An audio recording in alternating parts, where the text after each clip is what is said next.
As tensions in the Middle East continue to mount, top US diplomat Antony Blinken will make his fourth visit to the region since the war in Gaza began. One person has died and 8 others are injured after a Russian strike on the city of Kropyvnytsia in central Ukraine.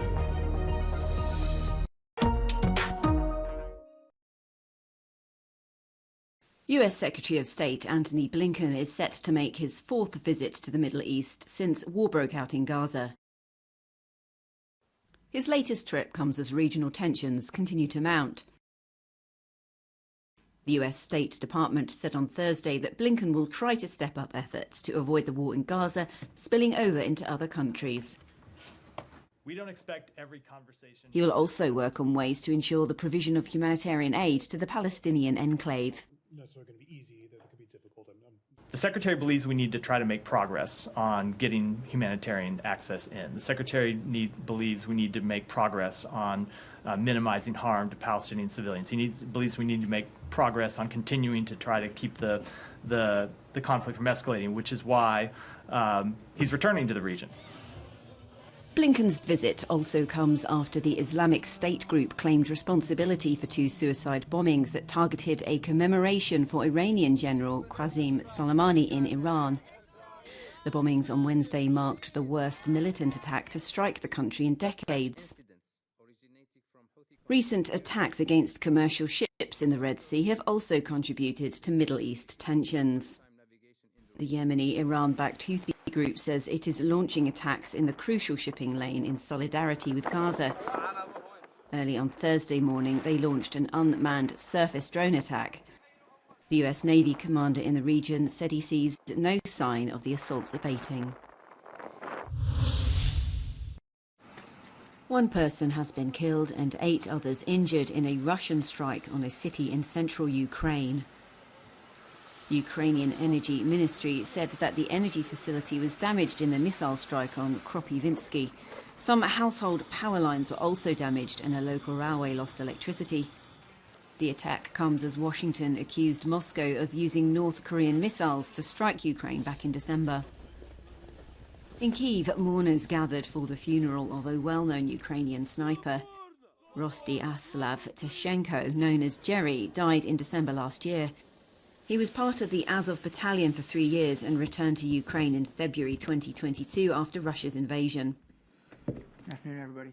Meanwhile, in Washington, the White House said it has evidence Russia has used North Korean ballistic missiles against Ukraine and that Moscow also wants to buy Iranian missiles. These massive bombardments use drones and missiles. Our information indicates that the Democratic People's Republic of Korea recently provided Russia with ballistic missile launchers and several ballistic missiles. On the 30th of December, 2023, Russian forces launched at least one of these North Korean ballistic missiles into Ukraine.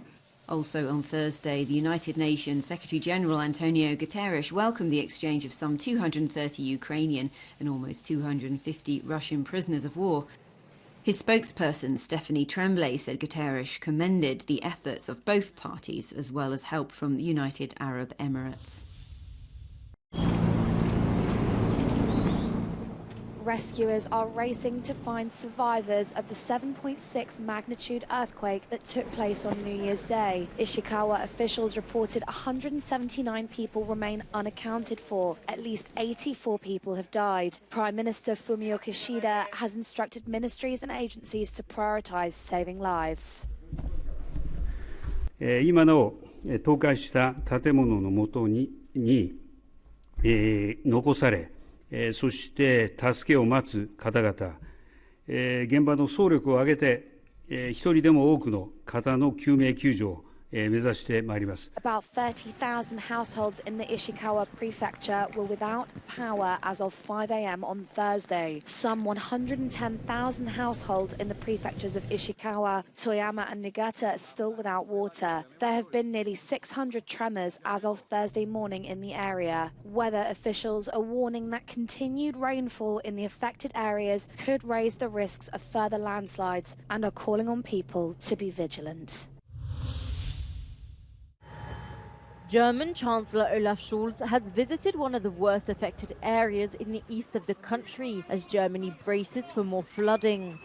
2 weeks of persistent rain have left some towns and villages submerged. The focus now is on preventing further damage, with emergency crews building dikes and piling sandbags. There are similar scenes in other parts of northern Europe. France's Pas-de-Calais region has endured regular flooding since November. Several communities are still struggling from early inundations in what has been a particularly wet winter. Some residents have seen their homes flooded for a second time.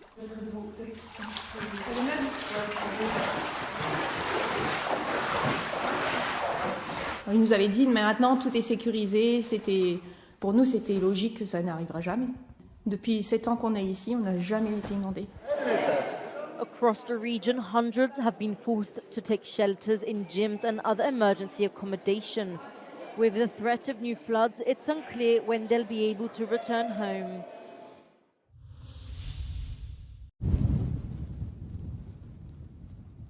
Up to 1,000 cars got stuck on the E22 motorway between Horby and Kristianstad in southern Sweden on Wednesday. The rescue operation is ongoing, and according to the Swedish Transport Authority, the route will be closed until Friday morning. Defence vehicles have been working non-stop to free trapped motorists. Jag har ju diabetes typ 1, vilket gör att jag behöver äta regelbundet. Och det har jag ju inte gjort nu på 1,5 dygn.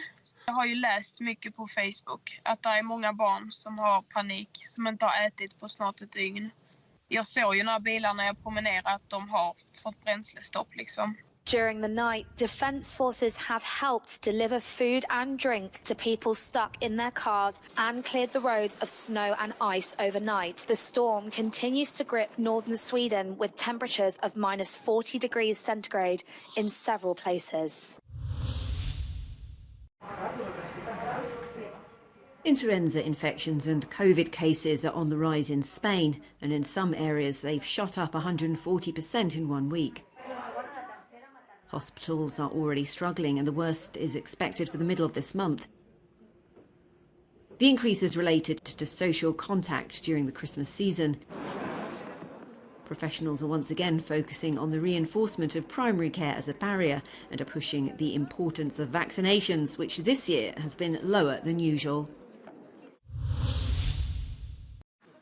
Polish truckers resume long-running demonstrations, calling on Donald Tusk's government for aid as they blocked the medical border crossing with Ukraine on Thursday, according to local media. The truckers are protesting against anticipated tax increases and demanding government subsidies for corn, including accusing Ukrainian drivers of unfair competition for accepting below-market working conditions. According to a protest organizer, humanitarian aid and food cargo that can go off soon is being let across the border. Europe's longest reigning living monarch, Queen Margarett II of Denmark, took her last official golden carriage ride through Copenhagen on Thursday, ahead of her abdication set for the 14th of January. Thousands braved the freezing temperatures, strong winds, snow and sleet to catch a glimpse of the Queen in what's set to be her last public appearance as monarch. Her abdication will mark the end of her 52-year reign. The 83-year-old will hand the throne to her eldest son, Crown Prince Frederick. It was the moment social media users had been waiting for. Previously sealed court documents revealing the names of those connected to the late millionaire philanthropist and convicted sex offender Jeffrey Epstein have been made public. It's part of a lawsuit related to his former girlfriend Ghislaine Maxwell. However, the documents largely mentioned figures whose names were already known, including high-profile friends of Epstein's and victims who have spoken publicly. Those named are not accused of wrongdoing. A top court in Argentina has suspended a package of labor reforms involving more than 300 measures announced by the country's new president, Javier Milei. The measures, which have already sparked protests, aim at deregulating the country's economy, which is in free fall. However, the main union group, the General Labour Confederation, who brought the legal challenge, argued that the changes affected workers' rights and are planning a nationwide strike for the end of the month. Milei's government said it would appeal the court's ruling. Staff at London Zoo have been busy counting the thousands of animals as part of its annual census. The zoo is home to more than 300 different species, great and small, from giant tortoises to millipedes. All the data goes to a database that's then shared with other zoos across the world. Crucially, it supports breeding programmes to ensure sustainable long-term populations. London Zoo looks after many endangered animals, including some species which are extinct in the wild. Please crash. The first person to beat the legendary video game Tetris has been revealed as a 13-year-old boy in the US. In late December, Willis Gibson managed to go beyond the highest level of the falling block challenge, causing the software to crash, an outcome considered the ultimate victory in the gaming world. The moment and Willis's reaction was captured on camera. Tetris, which was created by Nintendo 40 years ago, doesn't have a scripted ending and has long been considered unbeatable. Almost 5 decades after his sudden death, the king of rock and roll is heading back to the stage. A life-sized AI-generated version of Elvis Presley will feature in an immersive live show to open in London from November, before moving to other cities around the world. The hologram projection of the blue suede shoes singer is created from thousands of personal photos and home video footage. The so-called Elvis Evolution show is billed as a celebration of the star's unique talent and musical legacy.